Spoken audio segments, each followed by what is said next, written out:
Assalamu alaikum musidɓe daroɓe men fewdo ɗo Fulbe TV komi musidɗo mon Kadijatou Diallo arani on hande kadi noon meɗen ha URR ka wiyete Sandu Sare Gubu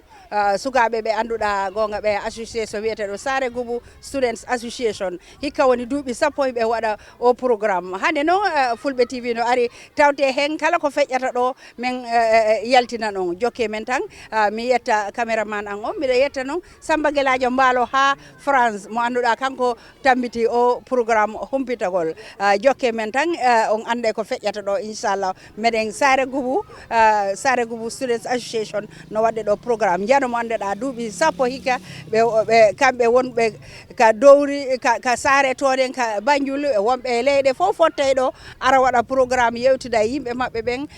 waɗa welo welo hikka noon duuɓi sappo ko fanɗi waɗata ɗo jokke men tan o programme moɗon Fulbe TV on jarama ko jokkuɗon min ko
salmini hoɓɓe tedduɓe arɓe ɗo ɓe ceerno Demba Ba bisimilla mballa ene duwaw. الرحمن الرحيم مالك يوم الدين إياك نعبد وإياك نستعين اهدنا الصراط المستقيم صراط الذين أنعمت عليهم غير المغضوب عليهم ولا الضالين اللهم صل على سيدنا محمد الفاتح لما أغلق والخاتم لما سبق ناصر الحق بالحق والهادي إلى صراطك المستقيم وعلى آله حق قدره ومقداره العظيم ربنا تقبل منا إنك أنت السميع العليم وتب علينا يا مولانا إنك أنت التواب الرحيم ربنا لا تزغ قلوبنا بعد إذ هديتنا وهب لنا من لدنك رحمة إنك أنت الوهاب ربنا إننا سمعنا مناديا ينادي للإيمان أن آمنوا بربكم فآمنا ربنا إن لم تغفر لنا وترحمنا لنكونن من الخاسرين سبحان ربك رب العزة عما يصفون وسلام على المرسلين والحمد لله رب العالمين ɓe e hoddiɓe e tundudu e wor Sare Gubu Basiru fof mi salmini ɗum he sandu fof ha yahanma Kombo musidɓe ɗo mbawi immorde fof woni Sénégal woni Gambie woni Casamance bisimilla mon e nokku Sare Gubu Basiru miɗen noon mbiya bisimilla hoɓɓe arɓe ɓe musidal men wano docteur Yafa en wano Jayte en he ardiɓe mumen fof min calmini on en mbi on bisimilla he nokku he musidɓe men golloɓe journali en de he wano journali en golloɓe golle ɗe ha mbawen jokkodirde he aduna Allah o en mbiɓe bisimilla mumen en beltima en jii golle mumen bisimilla koni tigui hani e kala ko wiya ɓiɗɗo e nder Sare Gubu Basiru min calmini on e nder tundu he ceeɗe fof cee jeego gonɗe ɗo wor Sare Gubu o fof min calmini on min mbawani kontu goto goto simin mbiyo min kontu am min juumat kono min calmini on e dow inde koto am Alaji Demba Ba e almami min calminiri on Allah e nelaɗo mum min mbi Allah tawnuɗo en hikka o yo tawnu en mo wuuri kala tawanoɗo rowan en jetti Allah en jetti bawɗo o wona kam tawni hoore mum ko Allah e nelaɗo mum hikka kadi eɗen mbiya kala tawnaɗo hikka yo Allah tawtin ɗum mo wuuri mayɓe ɓene ala ko ɓe bonnani Allah eɗen mbiya yo Allah yurmo ɓe yaafoɓe kala mayɗo julɗo ɗo wawi won yo Allah yurmo ɗum yaafo ɗum en mbi bisimilla kala debbo ko finata e nder tundu he min mbi ɗum bisimilla min calmini on min beltima min jii golle mon kala ko wiya ɓiɗɗo debbo gila ga dow ha to less min calmini on min beltima sukaɓe tundu ndune ko noon min jii golle mon ɗum ko wona ho ko tundu ndu golli ɗum wona minen min jetti Allah min jetti tundu ndu ay almami mum e moƴƴuɓe kala arɓe ɗo ɓe fof mi salminiɓe e mi yetta Allah mi yetta Sare nde ñagano sukaɓe ɓe duwa ɓe ɓeydane duwa ceeɗe fof ɓe ñaganama ka enne duwa yo Allah ɓeydu jaam waɗa e Sare he jaam ɓeyda tundu ndu fof continue o ko yo Allah e femru ɗum yeeso ya Allah e nelaɗo mum ko tetugal mon mo fof mi salmini on jarama ko on moƴƴuɓe komi calɗa Sare nde gueli to alkali ha e almami ha e rewɓe Sare ɓe fof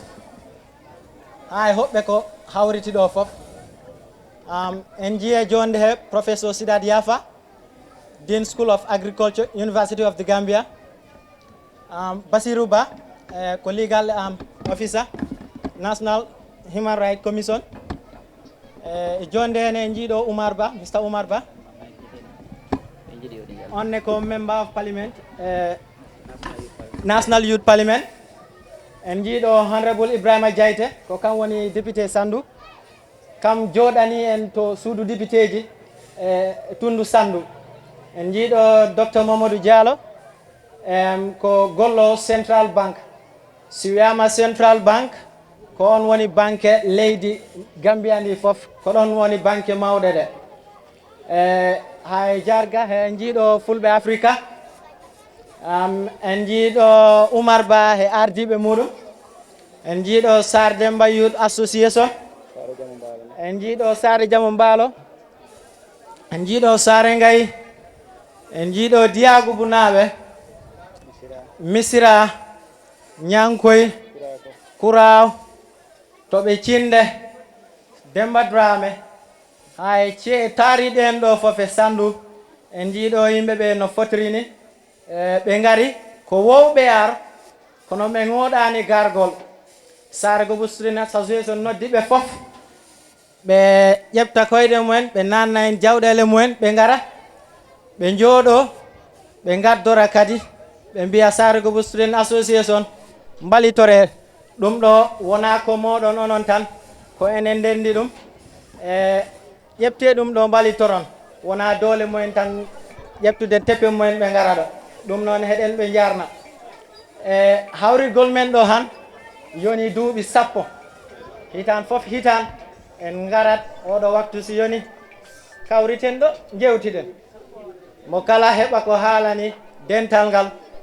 kadi eɗen jogii yakar gili ɗum fuɗɗi hitande 2013 ko haala ɗo ko fof Sare Gubunaɓe e tundu ndu ɗumi ɗum naftora sabu en jii hen ɓamtare no feewi ko feewi eko haaleteno ɗo ko fof Sare Gubu noon Student Association o gili fuɗɗi wona minen tan jottini ɗo nde fedde siko minen tan han en jooɗotano ko ɗo han sabu min mbawa min kattanani ko yimɓe goni seraji amen ɓe min puusa ɓe min gokka peeje ɓe min gokka jawɗele mumen e ɗum noon ɓen en mbawa ɗo haal so en jarnani ɓe ko wayno Sare Gubu Youth Development Association gili ñande ɗo fedde sosa ɓe dari yeeso he ɓaawo ɓe mbaɗa support mumen noon ko gili to warñede mumen ha he kaalisaji mumen kaake kala ɗo nanɗon Sare Gubu Student Association nani jawdi mumen gandon wonaka en tan jungo Sare Gubu Youth Development Association i toon Sare Gubu diaspora ko ɗum woni ɗanniyankoɓe Sare Gubu min meeɗa wat hunde ko ɓe mbasitin ɓe mbasa hen wat jungo mumen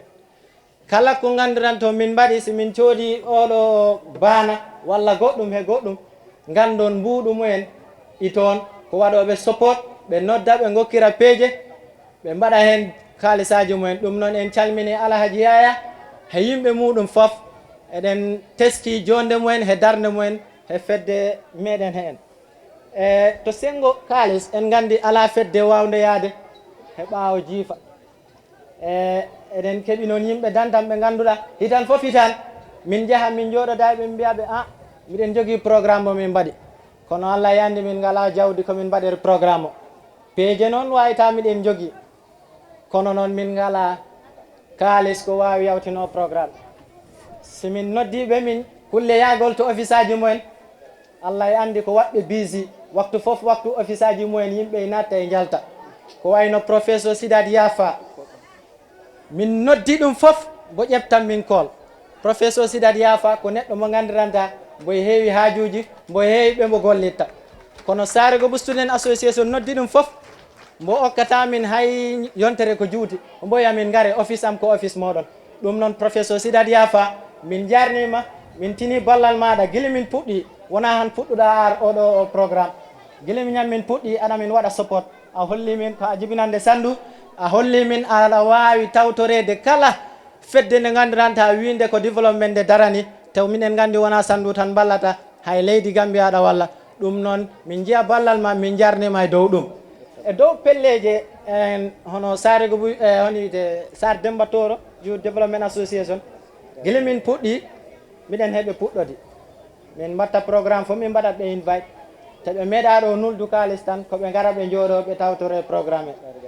miɗen on belti miɗen jona ballal moɗon te kadi ala ko min jogani on so wona min jarnude on min ñagano Allah yo Allah ɓeydu yeeso Sare Jamo Mbaalo min noddi fof ɓe nototo wonko Student Association Diabugu ha he pelle ko wayno Fulbe Africa ne Allah ɓe darani Sare Gubu Student Association no bete ɓe min teddini kadi ɓe mbatta programme fof ɓe mbaɗa min invite te koto guesji mumen ɓurɗi badde important ɓe noddata Sare Gubu Student Association ko toon ɓe mbaɗata min ɗum noon min mbaɗi ɗum apprécier no bete en jiiɗo représentative mumen ma Huley a jarnama an e Malik Djeba min tini ɗo darde moɗon on jarama e Sare Gubu Student Association noon fuɗɗi ko duuɓi 10 ɓaawo min dariɗo ɗo han min woni président han kono wona min fuɗɗi hunde nde sa yi han darimi ɗo mbawmi haalde ɗum ɗo i woodi fuɗɗiɓe lees gili tawa hunde ala toon ɓe gokkiri peeje mumen ɓe gokkiri time mumen ɓe gokkiri jawɗele mumen ɓe mbaɗi support nde ɗo fedde hande yettiɗo en calmina Basirou Elba han ko guest speaker meɗen ko koɗo meɗen tedduno nde fedde nde sosa ko Basirou Elba adi wonde président min calminima Basirou Elba min gandi time mo jogotoɗa nde ɗo fedde tawa hunde ala toon min calmini exécutif maɗa waktu nde gonnoɗa min calmina Ibrahima Diba kam sukkino e Basirou Elba kam ne ari taw dole gewani taw no bete kam exécutif muɗum min calmini on min jii darde moɗon minen wontirino goɗɗum ni han ko fonno waɗe ko foof waɗama minen yonto amen o han ko arde tan wadde enjoy ko tampanano lees ɗum noon min calmini Ibrahima Diba min calmina kadi Mamadou Saydou Ba e wala ɗo e jonde nde Mamadou Saydou noon guiliñan puɗɗinen programme association no 2013 o meeɗa was tawtorede nde ɗo jonde hikka noon ganto heeɓi ɗum o wawa hen tawtorede kono en tini darde muɗum kam wonnodi third président o salminama he kam exécutif muɗum calminen Seyda Lali Ba kam sukkino e Mamadou Saydou kam he exécutif muɗum en calmini en tini golle muɗum calminen Mohamed Esba ko kam lomtimi kam ne exécutif muɗum ɓe mbaɗi golle no beta eɗen gandi programme a wawa ɗum wadde e ɓaawo aynakoɓe guileñal min puɗɗi kala ko ñamaɗo ganden ko aynakoɓe Sare ɓe mbaɗi ɗum provide ko wayno docteur Mamadou Diallo han ɗesno wadde fisal e ko julluɗo ko jarɗo ko sam ɗum ko aynakoɓe tan mbawi hen ɗum waɗan ɗum noon aynakoɓe guili Baro en Ullungel en Kayel en ha e Jamoru en onon foof min jii darde moɗon ko onon de ñamminta hoɓɓe men aroɓe ɗo ɓe foof en meeɗa nan koɗo ari ɗo hooti wi ñamani a haari ɗum noon ko aynakoɓe tan mbawi hen ɗum waɗa en calmina Younousa kam adi yokku nde ɗo fedde ngaari calmina Moussa Elle en calmina Siradio e miñiraɓe mum en calmina Fodé ko Fodé hikka okki en maafe e Sare Gubu Student Association haalani ɗum wi ɗum ala tardema yo ɓe jaato wuuro ɗo fo ngaari ndi jiiɗi ngara mbaɗa maafe Fodé a salminama min jona baɗal maɗa Sare Gubu Student Association na min jogui yimɓe gandiranta woɓɓe ko peeje tan mbawi okkir wayno hono Camara en jiifaji ɗi teddani kono e jogui e nder mumen ko wayno Docteur Ba ko kam haadi hebde degré o e Sare Gubu ɗum eɗen ɗum mantori eɗen ɗum parnori Docteur Ba kam ne meeɗa hawrude oɗo programme hikka alhamdulillah boye jonde guileñal fedde nde fuɗɗa Docteur Ba e waɗa support wona peeje tan kono hay jawdi mum nannaden hitan foof hitan ɗi price ji ɗi jiiɗon student ji ɗi gokkete hitan foof hitan ko Docteur Ba watta ɗum sponsor ɗum noon en calmini Docteur Ba en jii etare muɗum en mbi ɗum jarama ko wayno Umi Ba en US nodduɗaɓe téléphone mbiɗa miɗen jogui haaju kaali foof ɓe nuldat ɓe mbiya mbalitore en jii darde mum en calmini ɗum ko wayno Aliou Teneng kamne en jedditani ballal muɗum hitan foof hitan ko ballo ko wayno Ami Ba si on testima o meeɗi ɗo waɗede guest speaker Ami Ba ko ballo fedde Sare Gubu Student Association no bete miɗen jogui ɗo school ɗo ɓe min mbatta sponsor school fees mumen bukkuji mumen e kala ko gandiranta faade jangde mumen ko Ami Ba e musidal mum jogui ɗum kala tam ɓe nuldat student o waɗe support Ami Ba e musidal mum foof min calmini miɗen ma ñagano Allah nde Allah naɓirta affaire aji ɗi foof yeeso ko wayno Idi Balde kayen foof en jejjitan balle mumen hitan foof hitan ko waɗoɓe support Sare Gubu Student Association ɗum noon on foof on calminama Baba Sekou kamne heɓani tawtorede nde ɗo jonde kono eɗen ɗum calmina because kamne ko ballo nde ɗo fedde no bete en mbawa yawtude en calminani rewɓe heedanɓe en to katani neniraɓe meɗen ɓe ko yimɓe ɓe gandiranta si oɗo programme yoni ɓe ɗanotako ɓe ɗaɓɓoya gawri ɓe kawridina maafeji ndefu because ɓe jiɗanan koɗo ari ɗo ñamani ɓeyde en mbawa ɓe yoɓ si en jokkiɓe kaali tawi en famɗi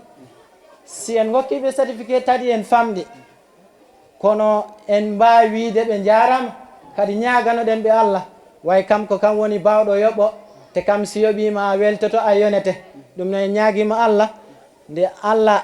okkanta en ɓe balɗe juutɗe ɓe tawtorede e oɗo programme hitan fof hitan en mbawa noddu inde saabu si en noddi wawi juumen kono yimɓe dantan ko ma nodden ɓe e programme ji men ko wayno Papa Ba ko jinnaɗo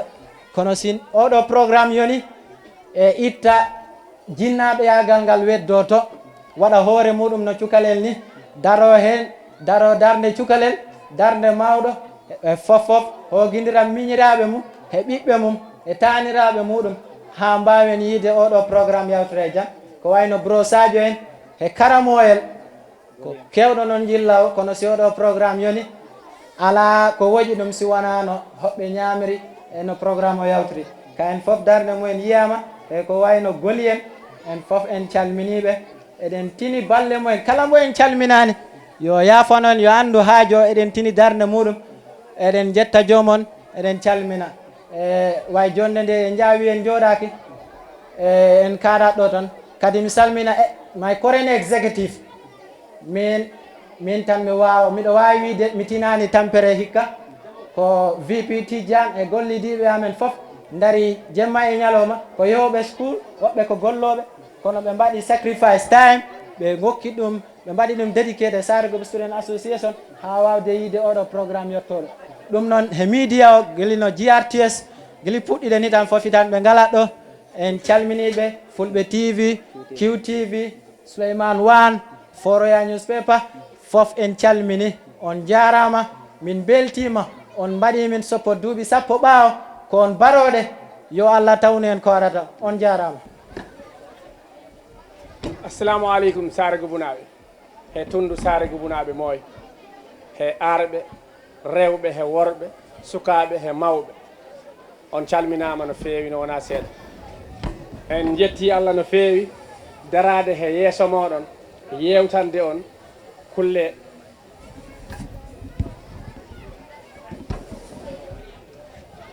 en calmini jarga he miñiraɓe mum he jarga Sara he jarga Sare Sillere he honorable Ibrahima he arɓe ɓe mooy en calmini Sidat Dr Sidat Yafa heɓo ardi ɓe mooy en calmini Sare Gubunaɓe rewɓe he sukaɓe janggoɓe Qur'ana he janggoɓe école he aynaɓe Sare Gubu he remoɓe Sare Gubu onon fof on calminama mi ara ɗo haalande en seeɗa he sengo sukaɓe Sare Gubu ɗum woni fedde ɗanniyankoɓe Sare Gubu ɗum ƴefta si en daari fedde ɗanniyankoɓe Sare Gubu ko fedde nde ganduranɗa formande he nder Sare Gubu ɗo en longtotoɗen ko président o ɗum woni Alhaji Yaya Ba he jinnaɓe mum wonɓe toon he miñiraɓe mum he kotiraɓe mum wonɓe gaay on calminama no feewi en garat haalande on seeɗa hoɗum woni ɗanngal he nafa ɗanngal he caɗele ɗanngal ɗanngal ko hunde nde ganduranɗa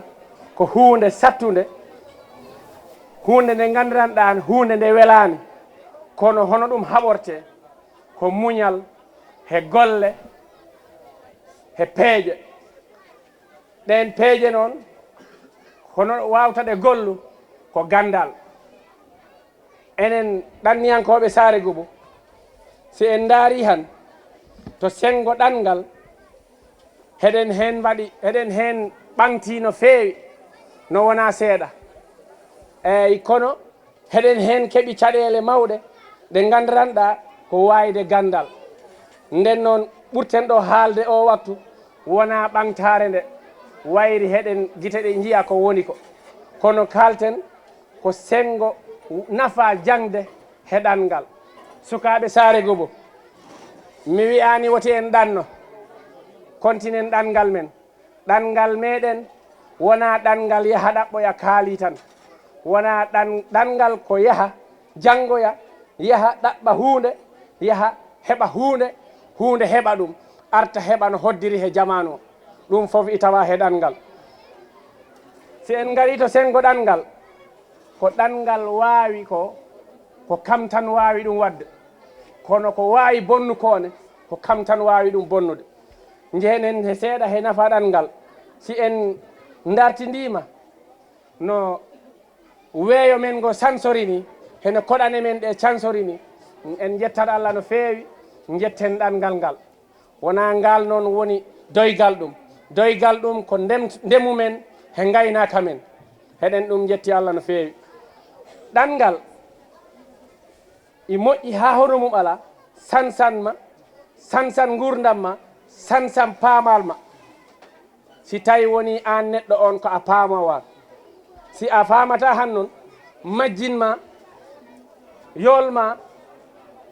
majjina gueɗe ma fof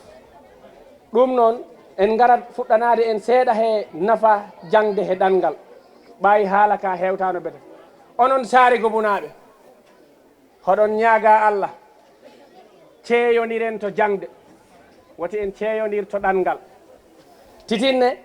ceeyodiren he ɗanngal ta ko jangde ɗannini en saabu en jii ko jangde nde findinta en ɗo ko ɗanngal ngal wawa ɗen noon findinir jangde si a jangi ha a heeɓino a ɗannori ta ko gandal ma ngal ɗanninma a wawat wonde ko ɗanninoɗo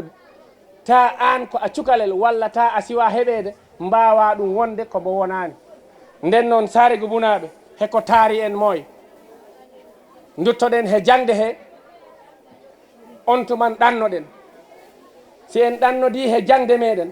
en keɓat hen nafa jangde nde noon wona yaha école tan janga bindi tan wona ɗum woni jangde nde ko nde mooy haɗa wawi jangu mecce to école jaha ɗannoɗa heɗe ɗe nafma ko gadiɗoma ɗanno mo janggani ala haɗa wawi jangu gaynaka jaha ɗannoɗa nden kan gaynaka ka janguɗa ɗo ka nafma toon kombo tawɗa toon wawa nafa en jiiɗo yimɓe dantan seeɗa ko ɗanninoɓe kono han jangde mumen nde ɗo nde tolninimo en ɗo hay ɗanninoɓe ɓe tawno toon ɓe ko kayen ɓuuri ɓe martaba nden noon en gokkirat exemple seeɗa Basirou Elba ko ɗanninoɗo kono mbo artu mbo nangi jangde mum mbo jooti he jangde muɗum han i ɗanno yaha i arta he dow hoore gandal mum ta wona ɗanngal ngal ala jangde yaari musidɓe Sare Gubo on calminama no feewi ɗanngal i heewi teb caɗele si a ɗannima ta a janggani an ko ni mbaɗa no saret ni kala ɗo dongal adda ko an rondotongal saret noon si rondima ha ŋooɗi ha leɗɗe mum keli buloŋaje mum bistima nayi wi han naɓe to mawɗo buɗa fewnite seeɗa fewata ko noon ɗanngal wayi si a yeehi a ɗannima ta a janggani kala dongal teddungal ɗo ardi ko an noddete yo a ar dondoɗa dondoɗa ha keecima hela ha balbe ma kela ha koyɗe ma ndiyam mumen fof hawrita dula goto kortoɗa gollu garta a ala meccal a ala gandal a naywi a wontata suka a heeɓi caɗele ɗen caɗele peemanimi min Yunusa nden noon heɗitiɓe ɓe mi yiɗa yewde peemon ɗo gonmi ɗo komi cukalel kono miɗo andi min ɓuri nayi hen woɓɓe ɗo heccuɓem hoko waɗi ɗum ko wondem saret ko dondami ko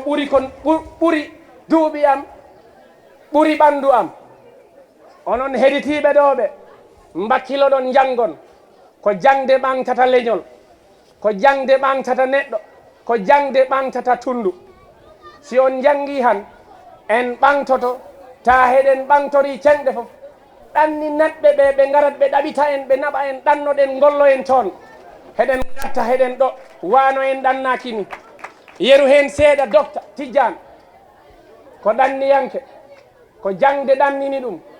ala ɗo mbo woni mbo illorani hendi eɗe leyɗele meɗen ɗo kono wona mbo saret mbo yettima han mbo jooɗoɗo ɓuuɓi mbo jooɗoɗo ɓuuri ɗadde ɗo en mbo ɓuura yoɓede hay janginɓe ɗum ɓe laabi ko exemple muɗum kalten si on jaɓi han hoɗon mbawi wadde ko ɓuuri ɗum gaccen ɗangal ngal gandiranɗa ɗangal ngal rewani laabi ngal ko perdinta en ko ɓuuri heew ko ngal waɗanta en ko on calminama no feewi en jetti Allah en jetti Sare Gubu Student Association kawral ngal noddoton ɗo ngal he famnude tundu ndu ko noddoton ɗo ko yo Allah ɓeydu tundu ndu ndennen kawren gonen janggen pindine yimɓeɓe gandineɓe koɓe ganda he ɗangal e bone ɗangal he wayde janggu gandineɓe ko woni jangde gandineɓe ko woni gaynaka gandinenɓe ko woni ndema ɗum fof jangde wawi ɗum ɗangal wawa ɗum on calminama no feewi min Yunus Aba salminta on assalamu aleykum kala ko hawriti ɗo mi salmini mi yetti on mi juurima on mi duwanima on miɗo ñaago duwaw han noon toɓɓere darnudem ɗo nde miɗo ɗo heewi darade kono ga sengo am ko nde ɗo toɓɓere ɓuuri wadde fayida sabu na wona seeɗa fof jiyata association i dari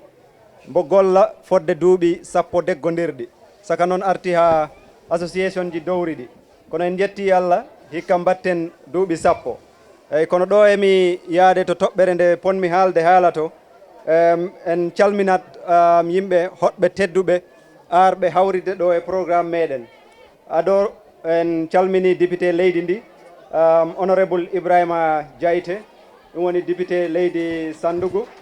en calmini professeur Sidat Yafa ko kam woni gardiɗo school janggoɓe agriculture University of the Gambia kadi ɗeɗo balɗe ɗo mboye ɓeydana martaba ga University of the Gambia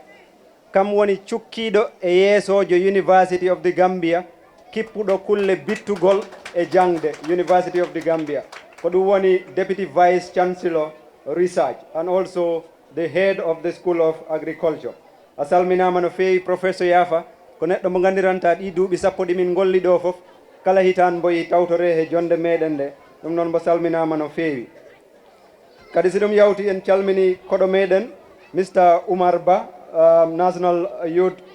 Council a salminama National Youth Parliament a salminama kadi a bismama e Sare he ɗo emi yawtu e hoɓɓeje meɗen ɓe eɗen calmina jaatigiji meɗen ɗi ɗum woni jarga Sare Gubu Alhaji Demba Ba jarga Sare Gubu Muntaga ɗum woni Sara Ba jarga Sare Sillere ɗum woni Giliga Diallo on calminama almami Sare nde Mamadou Lamine Ba salminama kadi délégation ji arɓe ɗo ɓe fof en calmini docteur Mamadou Diallo liggotoɗo Central Bank kadi kombo liggodirten no feewi en calmini Mahuley e longtiɗo ɗo Fulbe Africa kañum e Malik Djeba kayne délégation mumen fof so ɗum yawti en calminat kadi Bamol Diallo e Sadio Diallo e délégation immorɓe Sare Ngay ɓen nayi keewi tawtorede jonde nde en calmini Sikou Djeba kam e délégation muɗum Sare Demba Toro en calmini Mouhamed Mbalo Sare Jamo Mbalo kañum e délégation muɗum en calmina ɗo Same Mbalo e délégation muɗum immorɓe mbalɓe kayenne ko yimɓe wowɓe tawtorede jonde ɗe kadi ko walloɓe no feewi en calmini media o anti kadi Diatou Diallo e GRTS naaɓe e media fraternity wonɓe ɗo ɓe fof en calmini neniraɓe meɗen ɓe e rewɓe meɗen walittoɓe en waktu fof nde jonde nde heeɓi fof walloɓe en no feewi kayen fof ɓe jejitaka so ɗum yawti toɓɓere nde kalten hande nde ko ɗum woni duuɓi sappo meɗen hikka ɗi association o ko sosako golle muɗum ɓamtare nde association o addi kadi caɗele association o ko jogui kadi honi tittinirten association o ha napren mbo yeeso nde toɓɓere nde himmi no feewi sabuna so a daari association o wona janggoɓe ɓe tan mbawi mbo naf ko enen foof ndendata naɓen mbo enen Sare Gubunaɓe ɓe e tundu meɗen ndu hanti tawta janggoɓe ɓe tawta ɗanniyankoɓe tawta Sare Gubu Development Association tawta yimɓe ɓe gandiranta waɓe no professeur Yafa en e yimɓe ɓe gandiranta waktu mbo toriɗen ɓe fof ɓen gokka jawdi ko en mbaɗiri golle meɗen eɗen gandi wonɓe association ɓe gandi ala ko mbawɗa wadde dal ta kalis tawaka ɗum noon kalis janngoɓe o tan wawa en waɗande programme ji ɗi jiɗɗen ɗi fof se ndaari history association o noon fof fuɗɗora ko 2013 ɗum timmi hikka duuɓi sappo 2023 ɗo en e nder nden fuɗɗare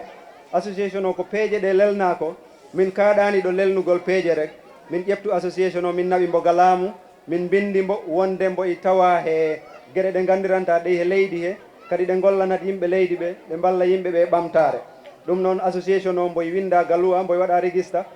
under the Companies Act and the Associations Act of the Gambia ɗum taki ha si a waɗi hunde walla si association o waɗima hunde ɓe ma mbawi samino aɗa ɓe wawi samino way ɓe mbaɗama register as a legal entity ɗo ɗo leydi Gambia ɗo en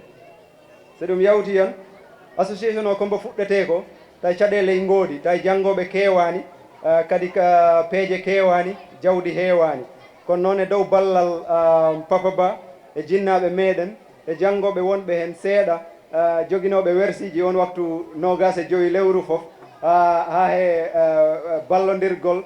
ga meeting ngaji ɗi mbatteɗo ɗo meeting watte fof min kawrindina ombo buuɗi sappo ombo 50 min mbaɗa dépense komin botti min kawrita min mbaɗa meeting ngaji amen en jii en jawti ɗum fof ha jo eɗen jogui yimɓe ɓe gandiranta si meeting i waɗa jomi wawi membade poste muɗum tan waɗa dépense meeting o fof walla si ɗum ala si miɗen gara miɗen mbawi noddude yimɓe rek min mbiyaɓe miɗen jiiɗi arde Sare yo min balle ɓe ƴefta ɓe luwa motoji ɗi gadda min eyyi ɗum noon taki ha ɓamtare no Samori waɗi he nder ɗiɗo duuɓi sappo e ɗum yawti hen si en daari gueɗe ɗe association o addi ɗo Sare ɗo gi 2013 ha hikka ɗum woni ɗi duuɓi sappo ɓaawo en mbawa kontude fof kono en memat hen toɓɓe dantan adi nde jonde nde mbaɗɗen ɗo hikka waɗi duuɓi sappo hitan fof min garat ɗo jooɗoden jewtiden gokkodiren haqqillaji en kaali e nde jonde meɗen ɗo hitan fof woda toɓɓere nde cuɓɗen toɓɓere nde gandiranta nde walitat Sare nde eko taari en ko fof wonande hono ɓe huurirta wonande hono ɓe daɗirta nanguegol galuwa wonande hono ɓe ɓamtorta hono ɓe poti ɗaɓɓirde kalis honi ɓe poti ɗaɓɓirde jawdi honi ɓe poti moftirde jawdi mumen e jawɗele mumen e gandule mumen ɗum fof en kaali ɗum ɗo adi ko puɗɗornoɗen ko ɗum woni affaire jangde sukaɓe en jooɗima ɗon jewtuɗen mbiɗen yimɓe poti jangguinde no feewi si ɗum yawti en jooɗima ɗo kalɗen affaire cellal yimɓe nde ɗum yawti en jooɗima ɗo kalɗen affaire ko taki ha ɗum himmi kala neɗɗo e meɗen ɗaɓɓude kaydi jibinande ɗaɓɓa kaydi leydi ndi golitora ndi si woote foti han woota en kaali ɗum fof nafa muɗum en kaali ɗo kadi gasengo luwa honi neɗɗo daɗirta luwa honi neɗɗo topitorta ha luwa wasa ɗum nanggu en bumtini ɗo yimɓe dulaji e sarɗiji ɗi gandiranta eɗen ɗi mbowno nangirede gasengo machine aji ɗum woni hondaji raydaji ha e ɓornagol helmet ji en noddiɗo polisaɓe ɓe jewtani en ɗum fof ko ɗum yawti ko kadi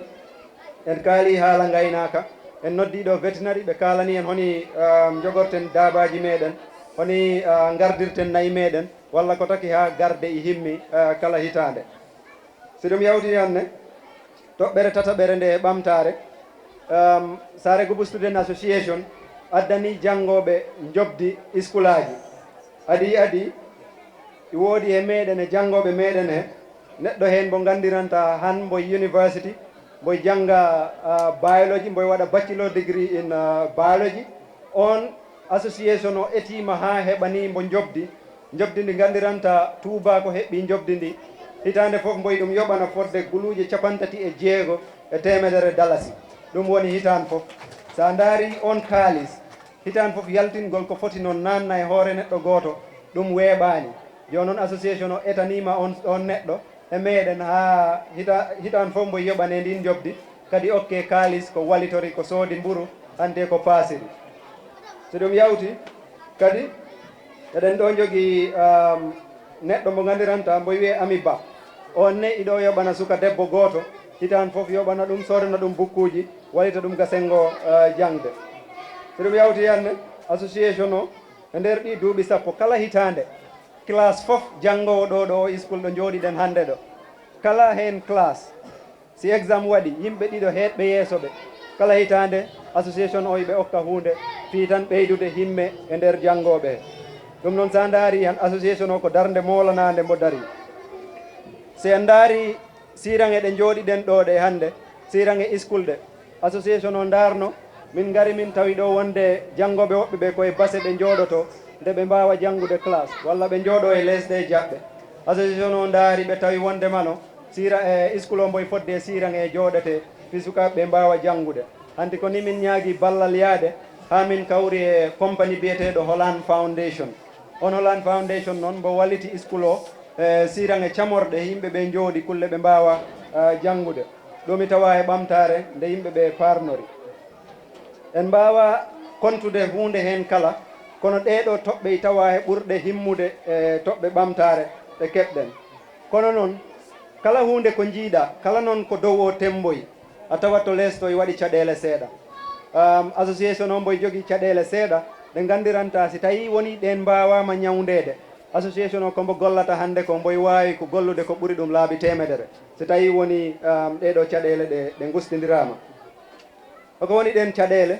nde ado nde ko caɗele hattande to sengo kaalis eɗen gandi ko joɗɗini en ɗo hande guiye pasuji janngoɓe ha e addugol sedji ha e gaddugol journaliste ji ɗum fof ko kaalis ɗum lamdi association o fof ko joguimbo noon hande sa daari han ko wersiji janngoɓe ɗi lewru fof kala janngowo mbo gollani wersa 25 kala janngowo gollowo wersa 50 ko ɗum woni dal ƴiyalnorol kaalis association o han ngal si ɗum yawti han noon way ɗum i famɗi min daari min tawi ɗum i famɗi waktu fof min ñaagoto ballal e yimɓeje en nani ɗo seydali ɗo konta yimɓe wowɓe en wallude e wono professeur Yafa en hikka mbo immi tan mbo wi min golle moɗon ɗe moƴƴi ɗum noon mi waliti on guluuje 50 dalasi ko on balitori ko kaalisaji baaɗi noon e jaaruɗi noon ko ɗin goni ko gandiranta yimɓe mbawi gollude walla gollirde fi ɓamtude jangde e ɓamtude tundu meɗen ndu si ɗum yawti han professeur Yafa yawti han ɗanniyankoɓe meɗen ha e janngoɓe meɗen golloɓe ha e aynaɓe ɓe ha e remoɓe ɓe kala mbo jiiɗa hen o mbo filde o mbo saku guerte o mbo wulure o mbo 500 ɗum waktu foof association o e ɗum heeɓa kono ha joomi ɗen ñaagui ɓeydare e gonɗon sengo so ɗum yawti e woodi caɗele ɗe gandiranta janngoɓe Sare ɓe association o i daari wonde meɗen tamiɗen caɗele school Sare meɗen o ko ɗum woni janngoɓe meɗen ɓe wonɓe ɗo school ɗo ɓe ha e immotoɓe ɗo ɓeydoya gandal eɗen jawsi ligge mumen walla passe mumen ga sengo school tinnare mumen walla étare mumen ga sengo school ga sabuna sa daari hitan fof si exam waɗi especially grade 9 hay heɓangol janngoɓe meɗen immotoɓe ɗo jaaha senior school hay heɓangol ɓe school aji moƴƴi wono nusrad en méthodiste en saint peters en ɗum ko caɗele ko waɗi ɗum sa waɗi exam grade 9 sa heɓani aggregate 20 walla ko ɓuuri ɗum moƴƴu walla 25 walla ko ɓuuri ɗum moƴƴu an taraɗa tami caɗele joni noon enen hitan fof ko ɓuuri ɗo hewde ko aggregate 50 ko fawi jiyataɗo ɗum noon taki ha jangde nde nde yaari sengo minen komin jiɗata kala nde neɗɗo immoto e place muɗum yo taw woodi gimmiɗo lees longtotoɗo ɗum kono so jangde nde yarani normal en mbawa hebde nden ɓamtare siifa so ɗum yawti caɗele ko watti tataɓere nde ɗum ko sengo association to ɗum yaari nde ɗo toɓɓere ko kayen nde joopi waktu fof eɗen pewja peeje ɗe gandiranta ko peeje moƴƴe wono ɓeydugol janginde gaay wono waɗgol meeting ngaji jooɗoda e jinnaɓe wono waɗgol meeting ngaji jooɗoda e mawɓe tundu ndu ɗum waktu fof eɗen ɗum pewja kono batgol ɗum immade fellita waɗa peeje kaalaɗe ɗe ɗum i woni caɗele seeɗa waktu fof en pewjat peeje moƴƴe kono ɗen peeje gollitarogol ɗe ɗum i laaƴi seeɗa joni noon janngoɓe ɓe ñaaga yoɓe ɓeydu tinnare e gonɗon sengo kala feere lelande yo dañ gardinaɗo feere nde fi nde heɓa no nde gollira si nden ɗon toɓɓere yawti hikka way ko duuɓi 10 eɗen paala yewtude honi tittinirten association o hoɗum association o foti wadde walla hoɗum poɗɗen wadde ha association o mbo ɓeyda sembe adi ko golle ɗe golleten ɗe neɗɗo gooto waawa ɗe golle kala nde cohluɗen yo golle ɗe jaaru yeeso enen fof kala ɗe neɗɗo hetiti ko ma joom dado daro ɗum woni teamwork ko ma ndenden enen fof nde mbawen nabde association o yeeso sa ndaari hen si jinnaɓe ɓe tawaka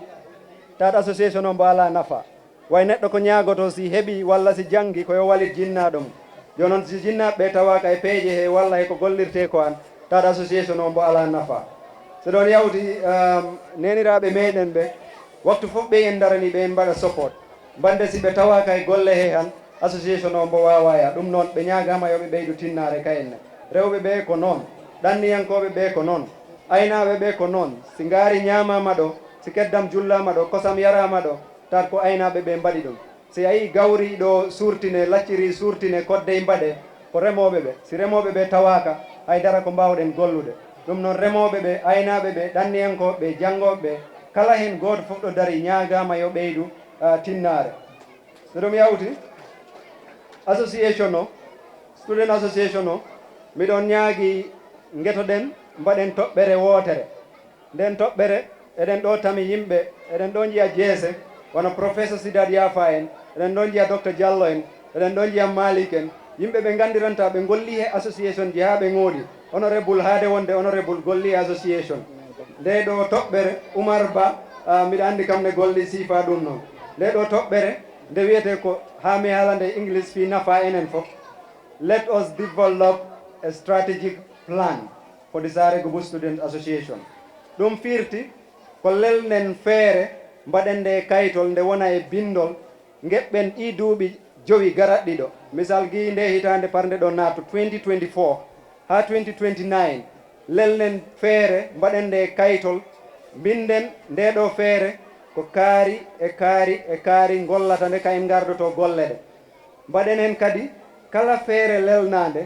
kaalis ko nde lamdi ko nde ñamata ɗum winde hen so tawi woni koyen faalaɓe wadde ɗo meeting nodden kippuɓe jangde leydi baseli gadden ɓe ɗo Sare ɗo ɓe jewtida e jinnaɓe walla ɓe jewtida e ticcaji ɗi misal ko wiyete dialogue ko mbaddene ɓe dialogue so tawi woni ko ɗen peeje paalaɗen lelnude fi ɓamtude jangde Sare Gubunaɓe binden nde kaytol mbiyen ko guluje temedere poti nde wat walla ko guluje temeɗɗe ɗiɗi ƴeften ngol kaytol jilloɗen e office aji he ɗaɓɓen kaalis poɗɗo noon garten ɗo Sare ɗo nodden governor nodden director of education nodden member of parliament nodden cluster monitor nodden headmaster o nodden ticcaji ɗi nodden janggoɓe ɓe nodden jinnaɓe ɓe e ɗanniyankoɓe enen fof jooɗoɗen ndaren honi ɓamtirten o school si on jeejitima on daari on jiyat school o haymbo hurlaka tene han ɗum hewani e leydi e fayda kala school darnaɗo mboye hurla eyi ɗum tawa he caɗele meɗen eɗen poti darade ɓamten school o ɓamten jangde nde ɓamten kuɓeje darnaɗe ɗo ɗe ɓamten cangale ɗe noon wonta jooɗotako ɗo ta ko ma dutta dabaji nattat ɗi bonnaga nder school ga so ɗum yawti janggoɓe ɓe kala feere nde lelnirton ɗo yeeso ɗo ɗe gueɗe jowi ɗey pota tawe e peeje he kala feere lelnade feere nde ndey foti yuɓɓude ta ndey wawi gollade ɗum woni feere nde ndey foti wadde spécifique ko wi english wiyata spécifique ko so ɗum yawti feere nde aɗa wawi jooɗade mbiya wonde ɗe peeje ɗe lelnoɗen nde misal ta ko ñagaro nde fota waɗe wono ñagti garo ni ta aɗa wawi jooɗade mbiya nde feere nde lelnunoɗen noon en mbaɗi golle ɗe temedere fof misal en mbaɗi en capanɗe jeetati walla en mbaɗi en capanɗe jeenayyi e joyyi ɗum woni feere nde ndey foti wadde measurable ko wiyete measurable ko so ɗum yawti kala feere nde lelnirten en potani lelnude peeje misal ta enen ɓen eɗen gandi feere nde ɗen nde lela kono nde wawa wonde ɗo leydi en mbawande wadde en ngala kattan badgol feere nde ɗum woni feere nde ndey foti wadde achievable ndey wawi heɓade ɗum woni doygal tataɓiya ngal ɗum waktu fof eɗen ɗum poti accidde hakkil so wona ɗum tan peeje meɗen ko peeje ɓole ɗe gonata ɗe gollirtake so ɗum yawti kala feere nde lelnirten feere nde ndey foti jogade nafa feere nde ala nafa walla golle ɗe ngala nafa ɗum ko tampingol yimɓe rek ɗum wonanta ɗo waktu fof taade ɗen lelna peeje mbiyeneɗen ɗum mbaɗa walla tampinen koye men e baɗal he tawa si baɗal ngal pari hay goto naftortangal en naftortangal jinnaɓe men naftortangal janggoɓe ɓe naftortangal ɗum woni feere nde ndey foti wadde relevant ndey foti jogade nafa waktu mo gonɗen o ngel watino ngel feere nde kala feere lelnande ndey foti jogade ittiri misal ko hikka nde waɗete ha ñagaro si ñagaro foti tan feere nde tan nde foti hempade walla golle ɗe tan ɗe foti hempade kono sa lelni feere a wiyani ɗo e ñagaro tan mi pari a acciri ɗum noon tan ɗo ha ñabti garo ha duuɓi joyi yeeso i wawita feere nde gollaka kala feere nde mbaɗeten nde foti wadde time bound it has to be time bound raɓɓindinade e famtinde janggoɓe ɓe feere nde ndey foti wadde smart ko wiite smart ko smart kala feere nde ala ɗum feere nde nde ala nafa ɗum noon eɗen poti tinnade e gonɗon sengo so ɗum yawti en calmini mr président ousmane diba camara ha e président ji wonnoɓe giiɗo am ɗo fuɗɗade ɗo ha ɗo wattidiɗo ha ɗo camara en calmini président ji ɗi fof